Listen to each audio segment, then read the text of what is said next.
Oi, terceiro vídeo da primeira semana. Finalmente vamos entrar na matéria. Antes de eu explicar o capítulo 10, eu quero deixar claro o que a gente vai ver. Eu quero mostrar o que no final do capítulo 10 a gente vai ter aprendido. Então vamos lá. O capítulo começa falando da natureza dos dados de série de tempo. O que é isso? Eu quero que fique bem claro para vocês que as realizações de uma série temporal, de um processo de série temporal, podem ser vistas como outcomes de uma variável aleatória. A gente já falou um pouco disso no primeiro vídeo, a gente vai falar um pouco mais disso, porque aí isso motiva a própria definição de processos estocásticos. Uma vez que isso tenha ficado bem compreendido, a gente vai para os pressupostos de amostras finitas para que o estimador de mínimos quadrados ordinários, lembrando que estimador é um processo, né, o processo do que a gente chama de estimador de mínimos quadrados ordinários, seja não viesado. Os pressupostos são muito semelhantes àqueles que a gente viu em Econometria 1. São três pressupostos que permitem que a gente enuncie um teorema que mostra que o estimador de mínimos quadrados ordinários é não viesado, ou seja, três pressupostos são necessários.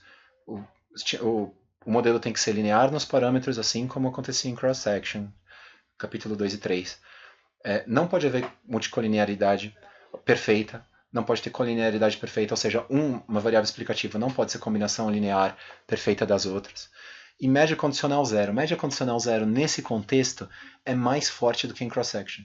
Em cross-section, o que a gente via era simplesmente que o termo de erro não podia ter nenhum tipo de relação, e era interessante porque o pressuposto 3 implicava em ausência de correlação, mas era mais profundo que isso. A média condicional do termo de erro não podia depender das variáveis explicativas.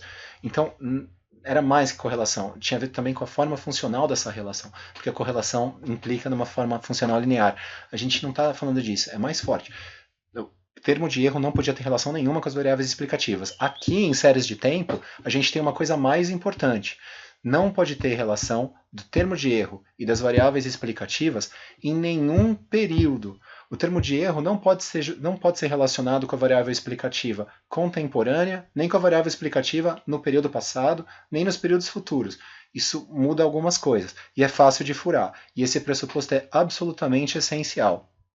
Depois que a gente viu esses três pressupostos e viu que eles são necessários e com eles a gente consegue provar o teorema de ausência de viés, a gente vai para os outros dois pressupostos, que são aqueles que mostram para a gente o teorema de Gauss-Markov. Quer dizer, mostram não. Com esses dois pressupostos, somados aos primeiros três, a gente prova o teorema de Gauss-Markov, que é aquele que mostra que o estimador de mínimos quadrados ordinários é o melhor estimador linear não viesado, é blue. Beleza? Os dois pressupostos adicionais são os pressupostos 4 e 5, e o pressuposto 4 fala que a variância condicional do termo de erro é a mesma para qualquer t, e o pressuposto 5 fala que, condicional à variável explicativa, os erros em períodos de tempo diferentes são não correlacionados. O termo de erro de um período não pode ter correlação com o termo de erro de outro período. Isso vai entrar no que a gente chama de correlação serial. É uma coisa que também não aparecia em cross-section porque a gente assumia a amostragem aleatória. O problema potencialmente existia, só que a gente não se importava. Tudo bem? Agora, em séries de tempo, esse problema não tem como não se importar. Ele é importante porque vai aparecer. O termo de erro de um período muitas vezes tem relação com o termo de erro de outro período. Acontece direto. Tudo bem? A gente tem como consertar isso aí, tá? A gente vai vendo isso aí. Só tem que especificar uma forma funcional boa o suficiente para que isso não ocorra. Última parte da primeira metade do capítulo 10 são os últimos dois pressupostos, que são os pressupostos 5 e 6. Perdão, o pressuposto 6 é o último pressuposto, que é ele é um pressuposto bem forte.